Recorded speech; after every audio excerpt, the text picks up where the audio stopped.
Hello friends,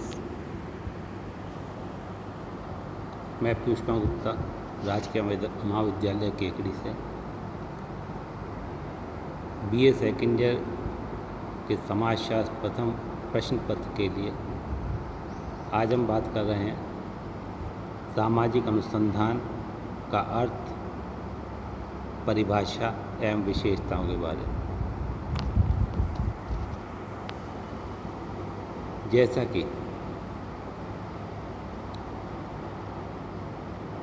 यह प्रश्न पत्र ही पूरा सामाजिक शोध पर आधारित है, तो इसलिए हमें बहुत आवश्यक हो जाता है कि वास्तव में सामाजिक शोध या अनुसंधान क्या है। अतः इस समझने से पहले हमें यह आवश्यक है कि अनुसंधान क्या है, इसका अर्थ जानें। मनुष्य ने धरती पर जन्म लेने के साथ ही अनेकानेक प्राकृतिक घटनाओं को घटित होते देखा है। उसने सभी घटनाओं को काल्पनिक या दार्शनिक आधार पर विश्लेषित कर अनुमान लगाया कि इन सभी घटनाओं का स्रोत कोई ईश्वर शक्ति या अलौकिक शक्ति है।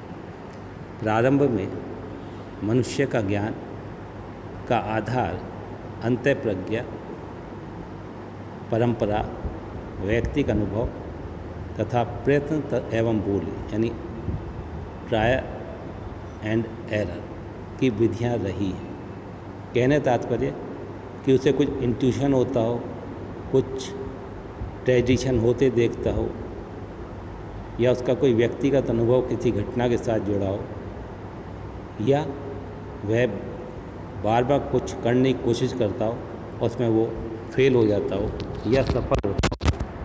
उस प्रकार की घटनाओं के आधार पर वह सामाजिक घटनाओं को समझने का प्रयास करता रहा है। अनुसंधान का सामान्य शब्दों में अगर हम अर्थ समझने की बात करें तो बार बार खोजने से, कि हम किसी भी विषय के संदर्भ में बार बार खोज कर उसके आंतरिक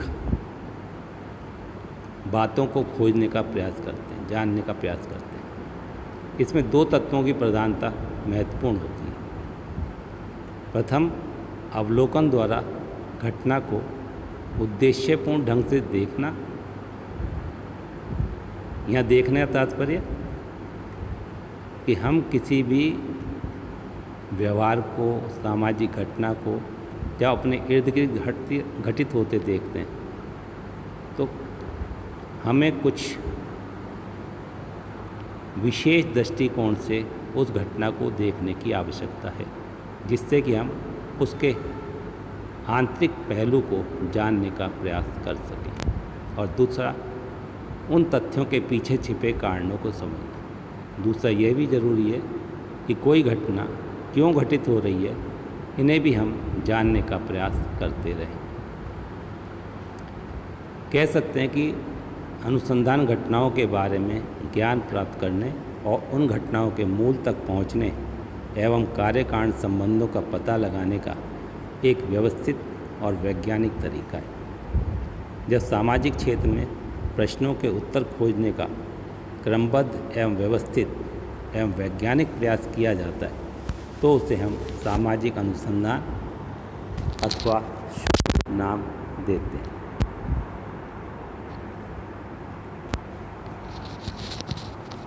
अब सामाजिक अनुसंधान की परिभाषा के बारे में बात करें। यूँ तो सामाजिक अनुसंधान की परिभाषाएं अनेक विद्वानों ने अपने अपने तरीके से प्रस्तुत की, किंतु यहाँ हम उनमें से कुछ प्रमुख परिभाषाओं के बारे में ही बात करें। जैसे पहली है पी.वी. यंग, जिन्होंने अपनी पुस्तक scientific social survey and research में लिखा है कि सामाजिक अनुसंधान को ऐसे वैज्ञानिक प्रयत्न के रूप में परिभाषित किया जा सकता है जिसका उद्देश्य तार्किक एवं क्रमबद्ध पद्धतियों के द्वारा नवीन तथ्यों की खोज अथवा पुराने तथ्यों की परीक्षा और सत्यापन, उनके क्रमों, पारस्परिक संबंधों, कार्य कारण की व्याख्या एवं उन्हें संचालित करने वाले स्वाभाविक नियमों का विश्लेषण करना है। यहाँ हम अगर इसकी व्याख्या करना चाहें तो सबसे पहले सामाजिक अनुसंधान के लिए एक वैज्ञानिक प्रयत्न की आवश्यकता है।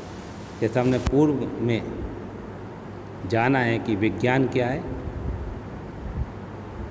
और वैज्ञानिक पद्धति क्या है, या एक वैज्ञानिक अध्ययन के लिए क्या क्या जरूरी है। उसी आधार पर सामाजिक अनुसंधान को हम वैज्ञानिक बना सकते हैं। इसीलिए कहा कि इसका उद्देश्य तार्किक और क्रमबद्ध पद्धतियों के द्वारा नवीन तथ्यों की खोज होना चाहिए। यानी अगर हम कोई भी अध्ययन करें तो निश्चित रूप में वैज्ञानिक पद्धति का प्रयोग करें और तर्कपूर्ण ढंग से तथ्यों को खोजें। और अगर हमें पुराने तथ्यों की खोज करनी हो, उनकी परीक्षा और उनका सत्यापन करना हो, तब भी हमें ये पद्धति अपनानी पड़ेगी। इसी प्रकार किसी भी घटना के संबंध में जो विभिन्न कारण हैं, विभिन्न तथ्य हैं, उनके बीच क्या क्या पारस्परिक संबंध हैं और किन किन कारणों से कौन सी घटना घटित हो रही है या कौन से तथ्य किस घटना के कारण प्रभावित हो रहे हैं, हमें उन्हें भी समझने की आवश्यकता है। इस कारण से हमें ऐसे सभी तथ्यों को और ऐसे सभी पारस्परिक संबंधों को बहुत गहन दृष्टि से अध्ययन करने की आवश्यकता है, जिनके आधार पर कुछ स्वाभाविक नियम बनते दिखाई देते हैं। इसी प्रकार एक और परिभाषा C.A. मोजर ने सामाजिक अनुसंधान की है।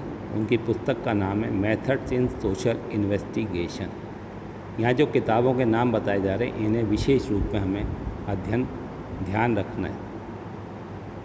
परीक्षा की दृष्टि से ये उपयोगी पुस्तक है। सामाजिक प्रघटनाओं एवं समस्याओं के संबंध में नवीन ज्ञान प्राप्त करने के लिए की गई व्यवस्थित खोज ही सामाजिक अनुसंधान है।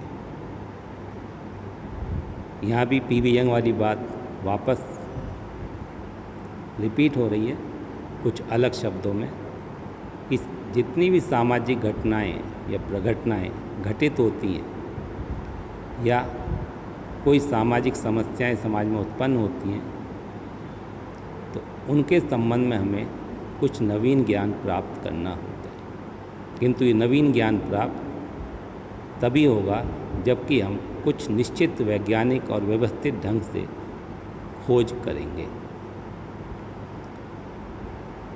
तो कहने का तात्पर्य सामाजिक अनुसंधान खोज की ऐसी प्रविधि है, इसमें सामाजिक परिस्थितियों के संदर्भ में किसी घटना, व्यवहार, सामाजिक जीवन अथवा समस्या के संबंध में वैज्ञानिक विधि का प्रयोग करते हुए सामाजिक यथार्थ को समझने का प्रयास किया जाता है। इस हेतु सामाजिक अनुसंधान में निरीक्षण, परीक्षण, तथ्यों के संकलन, वर्गीकरण तथा सामान्यीकरण द्वारा सामाजिक घटनाओं के कारणों का पता लगाया जाता है तथा वास्तविक स्थिति को तार्किक ढंग से विवेचित किया जाता है। ये सभी हम पूर्व में वैज्ञानिक पद्धति के अंतर्गत भी पढ़ चुके हैं कि वैज्ञानिक पद्धति में हमें क्या क्या चरण पूरे करते हुए अपने अध्ययन को सफल बनाना, पूर्ण करना।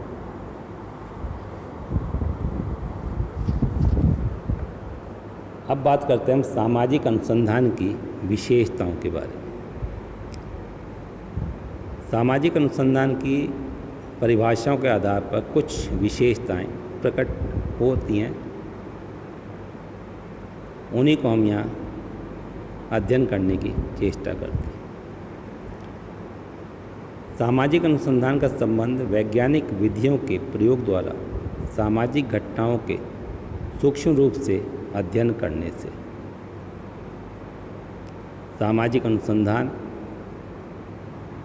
अपने को विभिन्न वैज्ञानिक उपकरणों, प्रविधियों, पद्धतियों के प्रयोग के साथ साथ नवीन प्रविधियों के विकास पर भी जोर देता है। यहाँ प्रविधि और पद्धति दो शब्द हैं। प्रविधि टूल्स कहलाते हैं, पद्धति मेथड कहलाते हैं। सामाजिक अनुसंधानों में जब हम प्रविधियों की बात करते हैं, अनुसूची, प्रश्नावली, साक्षात्कार, ऐसी अनेक प्रविधियाँ हैं। और जब पद्धतियों की बात करते हैं तो हमारे पास ऐतिहासिक पद्धति, अनुभववाद पद्धति, साक्षात्कार पद्धति, अवलोकन पद्धति, निदर्शन पद्धति जैसी अनेक पद्धतियाँ विकसित हैं जो हमें अलग अलग प्रकार की सामाजिक घटनाओं के संबंध में उपयोगी साबित होती हैं। सामाजिक अनुसंधान में विभिन्न सामाजिक घटनाओं तथा समस्याओं का वैज्ञानिक ढंग से अध्ययन करके नवीन ज्ञान का सृजन किया जाता है। सामाजिक अनुसंधान विभिन्न सामाजिक तथ्यों के बीच पाए जाने वाले कार्य कारण संबंधों को खोज निकालता है, क्योंकि कोई भी सामाजिक घटना स्वतंत्र रूप में नहीं होती। कहने का तात्पर्य कि प्रत्येक सामाजिक व्यवहार और घटना कुछ निश्चित कारणों से घटित होता है, इसलिए हमें उन कार्य कारणों को खोजने की बहुत अधिक आवश्यकता है। एक हम उसे उदाहरण के रूप में देख सकते हैं, जैसे शिक्षा का प्रभाव समाज पर किस रूप में पड़ता है। तो अगर हम अपराध की दृष्टि से देखें तो शिक्षा और अपराध परस्पर संबंधित हैं। ये देखा गया है, विभिन्न शोधों के माध्यम से पाया गया है कि जहाँ जहाँ विकास की दर बढ़ी है वहाँ वहाँ अपराध की दर भी बढ़ी है। कहने का तात्पर्य कि अगर शिक्षा बढ़ रही है, वहाँ विकास बढ़ रहा है, तो अपराध भी बढ़ रहा है। तो यहाँ शिक्षा और अपराध परस्पर संबंधित प्रतीत होते हैं। इसी प्रकार अगर महिला शिक्षा बढ़ेगी तो निश्चित रूप में परिवार जो है समृद्ध होगा, ये देखने में आया। किंतु साथ ही ये भी देखने में मिल रहा है कि जैसे जैसे महिलाएं अधिक शिक्षित हो रही हैं, वैसे वैसे परिवारों में विघटन भी पैदा होता जा रहा है। तो कहने का तात्पर्य कि अनेक घटनाएं समाज में अलग अलग रूपों में दृष्टिगत होती हैं, इसलिए हमें वो समस्त कार्य कारणों को जानना अति आवश्यक है जिनके कारण कोई घटना घटित हो रही है। एक और विशेषता सामाजिक अनुसंधान में जहाँ एक और नए तथ्यों की खोज की जाती है, वहीं पुराने तथ्यों का या तो पूर्व में स्थापित सिद्धांतों की पुनः परीक्षा एवं सत्यापन भी किया जाता है। क्योंकि कोई भी सिद्धांत या पूर्व में स्थापित तथ्य सार्वभौमिक सार्वकालिक हों ऐसा आवश्यक नहीं है। इसलिए हमें समय समय पर, क्योंकि समाज परिवर्तनशील है, गतिशील है और समाज में जटिलताएं भी निरंतर बढ़ती जा रही हैं, इसलिए स्थापित सिद्धांतों की भी पुनः परीक्षा की और उनके सत्यापन की अत्यधिक आवश्यकता होती है।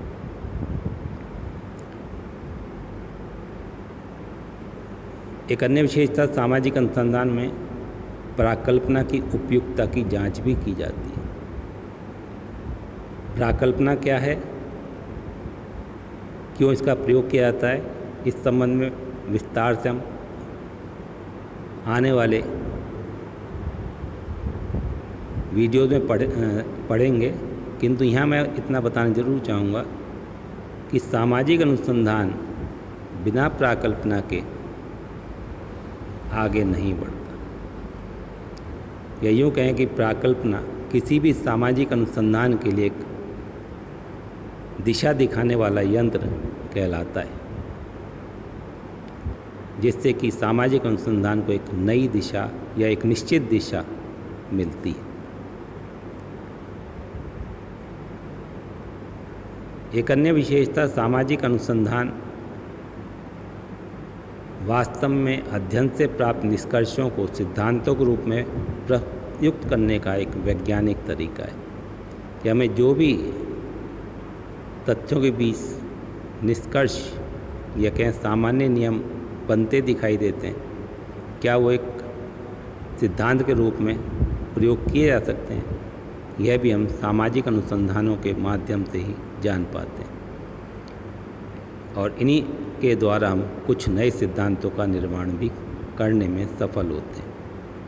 सामाजिक अनुसंधान जहाँ विशुद्ध ज्ञान की खोज पर जोर देता है, वहीं यह व्यावहारिक समस्याओं को हल करने के लिए भी इनका प्रयोग किया जाता है। अर्थात सामाजिक अनुसंधान सैद्धांतिक तथा व्यावहारिक दोनों ही प्रकार की समस्याओं के हल ढूंढने के लिए किया जाता है। इसे हम वर्तमान संदर्भ में वैश्विक बीमारी कोविड के संबंध में समझ सकते हैं, जो कोरोना वायरस की एक समस्या पूरे विश्व में फैली हुई है। उसके वास्तविक कारण क्या हैं? यदि हम केवल उन कारणों को खोजते रहें कि और उनके द्वारा जो समस्याएं उत्पन्न हो रही हैं उनका हल नहीं खोजें, तो हमारा अध्ययन अधूरा रहेगा। इसलिए जहाँ एक ओर हम कोविड-19 के गुणों को उससे होने वाली हानियों के आधार पर समझने का प्रयास कर रहे हैं, वहीं उसके द्वारा उत्पन्न होने वाली विभिन्न सामाजिक समस्याओं को भी हम हल करने के लिए निरंतर प्रयास कर रहे हैं। उसी का परिणाम है कि हम जो अनेक समस्याएं कोविड-19 के कारण विश्व में व्याप्त हुई हैं, उनको हम नए ढंग से हल करने की तरफ बढ़ रहे हैं। जैसे मज़दूरों की समस्या कि अधिकांश देशों में लंबे समय तक लॉकडाउन होने से मज़दूरों की समस्या पूरे विश्व में व्याप्त हो गई। अब हमने उसके लिए क्या किया कि राष्ट्रीय स्तर पर हमने कैसे पोर्टल तैयार किए कि जिस व्यक्ति में जो गुण है या जो उसका स्पेशलाइजेशन है, जिस तरह का वो काम करने की इच्छा रखता है, वो अगर उस पोर्टल पर अपना रजिस्ट्रेशन करा देता है, तो उसे उसके घर के आसपास ही वैसा काम सरकार दिलाने का प्रयास कर रही है। ऐसी अनेकों समस्याएं जिनका कि हम निरंतर अध्ययन करके उनके हलों को खोजने का प्रयास कर रहे हैं। धन्यवाद।